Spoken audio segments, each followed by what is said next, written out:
ನನ್ನ ಪ್ರಿಯ ಬಾಂಧವರೇ, ನಮ್ಮ ಒಡಂಬಾಳು ಪದ್ಮಾವತಿ ಚಾನಲ್ಗೆ ಸ್ವಾಗತ. ಬಾಂಧವರೇ, ಇವತ್ತು ನಾವು ನೋಡ್ತಿರುವಂಥದ್ದು, ಇವತ್ತು ಹುಣ್ಣಿಮೆ ಬೇರೆ ಇದೆ. ಇಂಥ ಸಮಯದಲ್ಲಿ ಕೆಲವ್ರಿಗೆ ದೇಹ ಕಟ್ಟುಗಳಾಗಿರ್ತವೆ, ಅಥವಾ ಅವ್ರಿಗೆ ಯಾವುದೇ ಕೆಲಸಗಳು ಮಾಡಲಿಕ್ಕೆ ಮನಸ್ಸು ಬರೋದಿಲ್ಲ, ಸಾಕಷ್ಟು ತೊಂದರೆಗಳು ಆಗ್ತಾಯಿರ್ತವೆ. ಕೆಲವ್ರಿಗೆ ಮೈಕೈ ಎಲ್ಲ ನೋವಿರುತ್ತೆ, ಪೂಜೆ ಮಾಡೋಕ್ಕಾಗಲ್ಲ, ಮಲಗೆ ಇರಬೇಕು, ಯಾವಾಗಲೂ ಮಲಗಿರ್ಕೋಬೇಕು ಅಂತ ಹೇಳ್ತಾರೆ. ಸಾಕಷ್ಟು ನಾನಾ ರೀತಿಲಿ ವ್ಯಾಧಿಗಳು ಅಂತ ಇರುತ್ತೆ. ಇನ್ನೊಂದು ಏನಪ್ಪ ಅಂತಂದರೆ, ದೇವರ ಒಂದು ದೇವಸ್ಥಾನಗಳು ಕೂಡ ಇಟ್ಕೊಂಡಿರ್ತಾರೆ, ಆ ದೇವತೆಗಳು ಕೂಡ ಕಳೆ ಇಲ್ಲ ಅಂತ ಹೇಳ್ತಾರೆ. ಈ ಪ್ರತಿಯೊಂದಕ್ಕೂ ನಾವಿವತ್ತು ಒಂದು ಒಳ್ಳೆ ಹುಣ್ಣಿಮೆ ಇರೋದರಿಂದ ಇವತ್ತು ಇದಕ್ಕೆಲ್ಲ ಒಂದು ಪರಿಹಾರ ಏನು ಅಂತ ನೋಡೋಣ. ನೋಡಿ, ಈ ರೀತಿ ಒಂದು ಚೊಂಬಿನಲ್ಲಿ ನೀರು ಇಟ್ಕೋಬೇಕು. ನೀವು ಒಂದು ಚೊಂಬ ಮನೆಗೆ ಅಥವಾ ನಿಮಗೆ ನೀವು ಮಾಡ್ಕೋಬೇಕು ಅಂದರೆ, ಈ ಮನೆಗಳು ಕೂಡ ಕಟ್ಟು ಅಂತ ಅಂದರೆ ಯಾವುದೇ ಒಳ್ಳೆ ಕೆಲಸಗಳು ನಡೆಯೋದಿಲ್ಲ, ಯಾವುದೇ ಮನೆಯಲ್ಲಿ ಶುಭ ಕಾರ್ಯಗಳು ನಡೆದಿದ್ದ ಮನೆ ಕಟ್ಟು ಕೂಡ ಅಂತ ಹಾಕಿರ್ತಾರೆ. ಅಂತಂದರೆ ಯಾವುದೇ ಕೆಲಸಗಳು ಆಗಬಾರ್ದು ಇವ್ರಿಗೆ. ಮಕ್ಕಳು ಮದುವೆ ಆಗಲಿ, ಮನೆಯಲ್ಲಿ ಶುಭ ಕಾರ್ಯಗಳಾಗಲಿ, ಮನೆ ಕಟ್ಟೋದೇ ಆಗಲಿ, ಗೃಹಪ್ರವೇಶ ಆಗಲಿ. ಮೊನ್ನೆ ಒಬ್ಬರು ಯಾರೋ ಹೇಳ್ತಿದ್ರು, 14ರಿಂದ ಇಷ್ಟು ವರ್ಷ ತನಕ ಇನ್ನೂ ಮನೆ ಕಟ್ತಾನೇ ಇದ್ದೀವ, ಮನೆ ಕಟ್ಟಲಿಕ್ಕೆ ಆಗ್ತಾಯಿಲ್ಲ.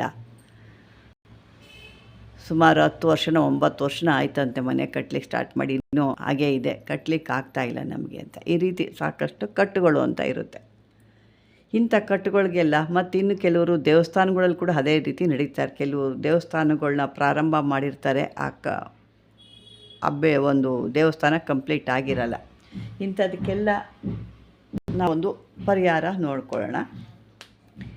ಇದಕ್ಕೆಲ್ಲ ಏನು ಮಾಡಬೇಕು, ಈ ರೀತಿ ದೊಡ್ಡದಾಗಿ ಬೇಕು ದೇವಸ್ಥಾನಗಳಿಗೆ ಅಥವಾ ಮನೆಗಳು ಎಲ್ಲ ಅಂತ ಅನ್ನೋದಿದ್ರೆ ಸ್ವಲ್ಪ ದೊಡ್ಡ ತಂಬಿಗೆ ತೊಗೋಬೇಕು. ಇಲ್ಲ ನಿಮಗೂ ಮಾಡಿರ್ತಾರೆ ಕೆಲವೊಂದು ಕೆಲಸಗಳು ಆಗಬಾರ್ದು ಇವ್ರಿಗೆ ಅಂಥದಕ್ಕಾದರೆ ಇಂಥ ಒಂದು ಚಂಬಲ್ ನೀವು ತಗೋಬೇಕು.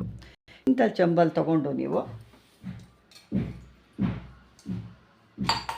ಅದರ ಮೇಲೆ ಒಂದು ತುಳಸಿ ಆಗಲಿ, ಸ್ವಲ್ಪ ಅರಿಶಿನ ಕುಂಕುಮ ಆಗಲಿ ಹಾಕಬೇಕಾಗುತ್ತೆ. ಇದರಲ್ಲಿ ಸ್ವಲ್ಪ ಒಂದು ಚಿಟಿಕೆ ಅರಿಶಿನ ಅಥವಾ ಚಿಟಿಕೆ ಕುಂಕುಮ ಹಾಕಬೇಕಾಗುತ್ತೆ. ಹಾಕಿದ ನಂತರ ಒಂದು ಹೂವು ಇದ್ದರೆ ಹಾಕೋಬೋದು, ಇಲ್ಲ ಅಂದರೆ ಇಲ್ಲ ಹೂವು ಸ್ವಲ್ಪ ಬಿಡಿಸಿ ಹಾಕಿ ಇದರ ಮೇಲೆ ಈ ರೀತಿ ಕೈ ಇಟ್ಕೋಬೇಕು. ಈ ರೀತಿ ಮುಚ್ಚಿ ನೀವು ಇದಕ್ಕೊಂದು ಮಂತ್ರ ಬರುತ್ತೆ, ಈ ಮಂತ್ರನ ನೀವು ಹೇಳಬೇಕಾಗುತ್ತೆ. ಆ ಮಂತ್ರ ಯಾವುದು, ಹೇಗಿರುತ್ತೆ ಅಂತ ನೋಡೋಣ. ಈಗ ಈ ಮಂತ್ರ ಈ ರೀತಿ ಬರುತ್ತೆ, ಮಲಯಾಳ ಭಗವತಿ ಮಂತ್ರ ಅಂತ ನೋಡಿ. ಈ ರೀತಿ ನಾನು ನಿಮ್ಗೆ ಹೇಳಿದೆ, ಈ ರೀತಿ ಇಟ್ಕೊಂಡು ಈಗ ನಾನು ಮಂತ್ರ ಹೇಳ್ತೀನಿ, ಕೇಳಿಸ್ಕೊಳ್ಳಿ. ಓಂ ನಮೋ ಮಲಯಾಳ ಭಗವತಿ ನಾರಾಯಣಿ. ಹಿಟಿಮಿಟಿ ಚಿಟಿಮಿಟಿ ಸರ್ವಕಟ್ಟು ಚಿಂದಿ ಛೇದಯ ಸಿದ್ಧಗಳ ಪಾದದಾಣೆ ಅಷ್ಟಭೈರವ ಪಾದದಾಣೆ ಓಂ ಗುರು ಪ್ರಸಾದ ಓಂ ಫಟ್ ಸ್ವಾಹ.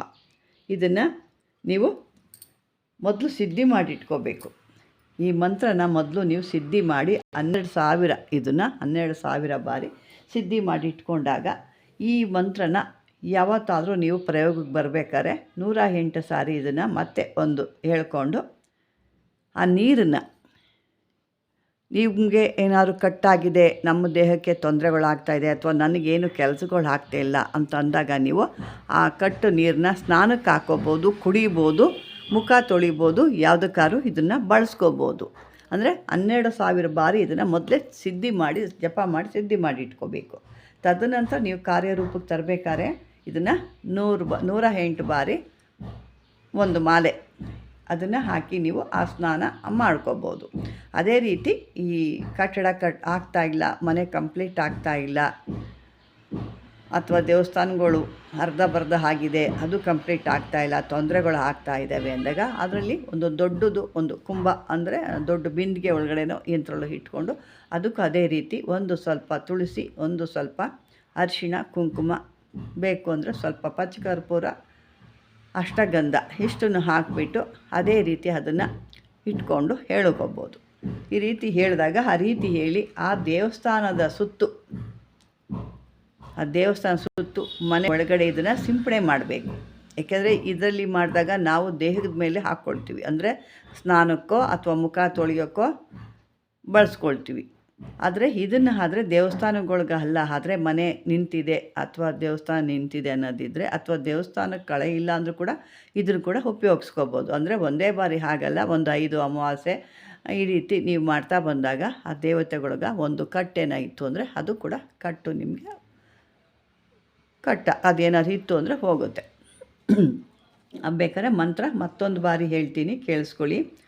ಓಂ ನಮೋ ಮಲಯಾಳ ಭಗವತಿ ನಾರಾಯಣಿ ಹಿಟಿ ಮಿಟಿ ಚಿಟಿ ಮಿಟಿ ಸರ್ವಕಟ್ಟು ಚಿಂದಿ ಚಿಂದಿ ಛೇದಯ ಛೇದಯ ಸಿದ್ಧರುಗಳ ಪಾದದಾಣೆ ಅಷ್ಟಭೈರವಗಳ ಪಾದದಾಣೆ ಓಂ ಗುರು ಪ್ರಸಾದ ಓಂ ಪಟ್ ಸ್ವಾಹ.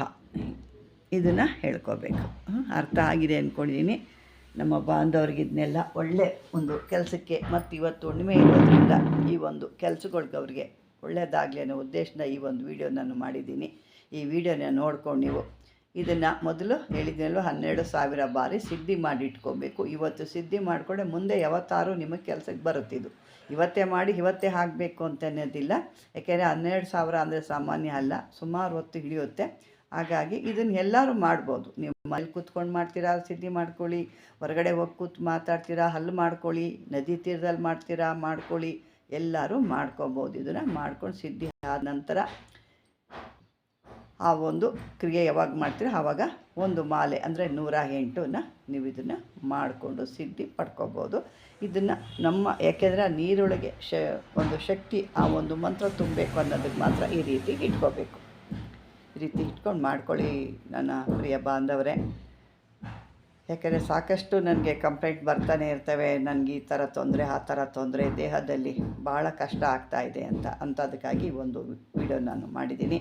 ಈ ಒಂದು ವಿಡಿಯೋ ನೀವು ಸದುಪಯೋಗ ಪಡಿಸ್ಕೊಳ್ಳಿ ಅಂತ ಹೇಳ್ತಾ, ಇದುವರೆಗೂ ನನ್ನ ಒಂದು ವಿಡಿಯೋ ವೀಕ್ಷಣೆ ಮಾಡಿದ್ದಕ್ಕೆ ಧನ್ಯವಾದಗಳು ನನ್ನ ಪ್ರಿಯ ಬಾಂಧವರೇ.